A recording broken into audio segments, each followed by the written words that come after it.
તો મેંગોની સિઝન જતી રહે એ પહેલાં ફટાફટ આ રીતે મેંગોના લાડુ બનાવી લેજો. તો એકદમ ટેસ્ટી અને સરળ રીતે બનીને રેડી થાય છે મેંગો લાડુ. હાય ફ્રેન્ડ્સ, આજે હું શેર કરીશ તમારી સાથે મેંગો લાડુ બનાવવાની રેસીપી. તો મેંગોની સિઝન જતી રહે તે પહેલાં આપણે મેંગો લાડુ બનાવી લઈશું. તો અહીંયા 2 કેરી કેસર લીધી છે આપણે, તેને આપણે છોલી લઈશું. તો અહીંયા મેંગોને છોલી લીધી છે આપણે, તો એને આપણે પીસ કરી લઈશું પહેલાં એની અંદરથી. આ રીતે આપણે પીસ કરી લેવાના છે. તો આગળ આપણે કેરી એકદમ બરફવાળી હોય અને એકદમ ગળી હોય ને તેવી લેવાની છે. તો આપણે ખાંડ યા સાકરનો બહુ ઉપયોગ ના કરવો પડે. અહીં આગળ આપણે મેંગોને કટ કરી લીધી છે. તો અહીં આગળ 1 કપ જેટલું આપણે સૂકું નારિયેળ લીધું છે. તમે લીલું પણ લઈ શકો છો અને નારિયેળ લીલું યા સૂકું ના લેવું હોય તો રવો પણ 1 કપ જેવો એડ કરી શકાય છે. તો અહીંયા 1 કપ આપણે સૂકું નારિયેળ લઈ લીધું છે. અહીંયા એ જ કપથી આપણે દૂધ લીધું છે, એટલે 1/4 કપ આપણે દૂધ લીધું છે. તો અહીં આગળ આપણે સાકરનો ઉપયોગ કરીએ છીએ. તો તમે ખાંડનો ઉપયોગ પણ કરી શકાય છે. આપણે સાકરનો ઉપયોગ કરીશું. તો અહીંયા મિક્સરના બાઉલમાં સાકર એડ કરી દઈશું અને પીસી લઈશું. તો અહીંયા આગળ આપણે 100 ગ્રામ જેવી સાકર લીધી છે. હવે આપણે સાકરને પીસી લઈશું. તો અહીંયા આગળ આપણે સાકરને ચેક કરી લઈશું. તો સરસ આપણે પીસી લીધી છે સાકરને. તો અહીંયા આગળ હવે આપણે દૂધ ગરમ કરી લઈશું. તો અહીંયા આગળ આપણે સરસ દૂધ ગરમ થઈ ગયું છે, તો આપણે તપેલીને ગેસ પરથી ઉતારી લઈશું. તો અહીંયા આગળ દૂધ ગરમ થઈ ગયું છે, તો આપણે હવે એની અંદર કોપરાનું છીણ એડ કરી દઈશું. હવે અંદર મિક્સ કરી દઈશું, જેમ કે દૂધના લીધે સોફ્ટ થઈ જાય છે. તો આપણે સરસ બધું મિક્સ કરી દીધું છે. તો હવે ઢાંકીને 10 મિનિટ માટે રવા દઈશું. અહીંયા ઢાંકીને રવા દઈશું 10 મિનિટ માટે. તો આગળ આપણે મિક્સરનો મોટો જાર લઈ લેવાનો છે. એની અંદર મેંગોના ટુકડા એડ કરી દઈશું આપણે. હવે એડ કરીશું જે પલાળેલું કોપરાનું છીણ. અહીંયા આગળ બધું એડ કરી દીધું છે આપણે કોપરાનું છીણને.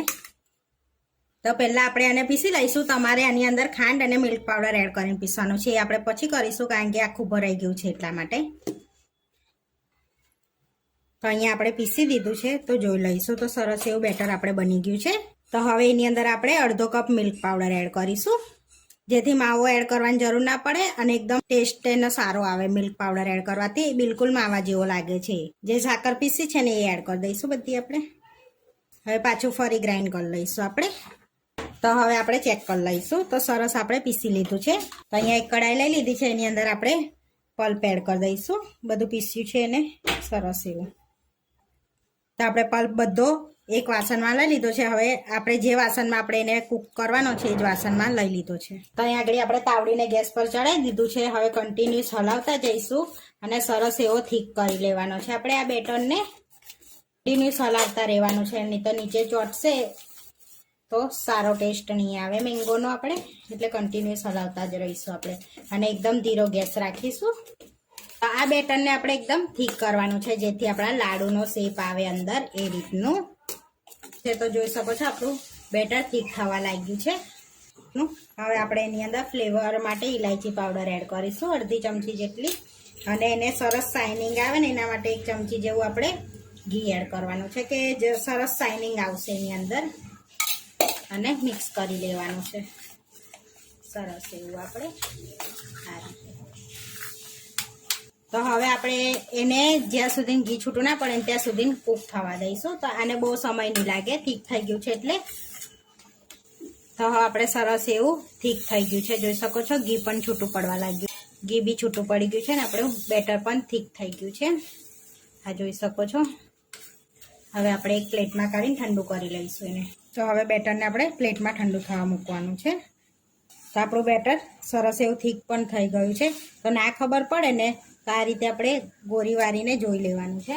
બસ આપણું બેટર રેડી થઈ ગયું છે, જોઈ શકો છો. આવી ગોરી વરે એટલે આપણે લાડુનો શેપ આવી જશે અંદર. હવે આપણે એકદમ ઠંડુ થવા દઈશું, જેમ કે હાથમાં પકડાઈને લાડુનો શેપ વારી શકીએ આપણે. આપણે લાડવાનું બેટર રેડી થઈ ગયું છે. તો હવે સહેજ આપણે ઘીવાળો હાથ કરી લઈશું. તો અહીંયા આપણે સહેજ ઘીવાળો હાથ કરીને થોડું બેટર લઈ લઈશું અને સરસ એવો લાડુનો શેપ આપી દઈશું આપણે. જોઈ શકો છો સરસ એવો લાડુ પણ આપણા વરે છે. હવે કોકોનટમાં આપણે કોટ કરી લેવાનું છે ને, કોરું કોકોનટ હોય ને એમાં કોટ કરી લઈશું આ રીતે સરસ એવું. આ રીતની કોકોનટમાં એડ કરીને સરસ આમ ગોળ ગોળ આપણે પ્લેટ ફેરવવાની છે, એટલે કોકોનટમાં સરસ કોટ થઈ જશે. એકદમ પરફેક્ટ આપણે લાડુ બનીને રેડી થઈ ગયા છે, જોઈ શકો છો. તો આપણે પ્લેટમાં સર્વ કરી લીધા છે લાડુને. તો તોડીને બતાવું તો એકદમ પરફેક્ટ લાડુ આપણે બનીને રેડી થયા છે, જોઈ શકો છો. એકદમ ટેસ્ટી આપણા મેંગો લાડુ બનીને રેડી થઈ ગયા છે. આ વિડીયો જોવા માટે મારી ચેનલને સબસ્ક્રાઈબ કરો, લાઇક કરો અને શેર કરો. અને તમે જરૂરથી ટ્રાય કરો. ફરી મળીશું નવા વિડીયોમાં. કોમેન્ટ કરીને જરૂરથી જણાવજો કે તમને આ મારી રેસીપી કેવી લાગી.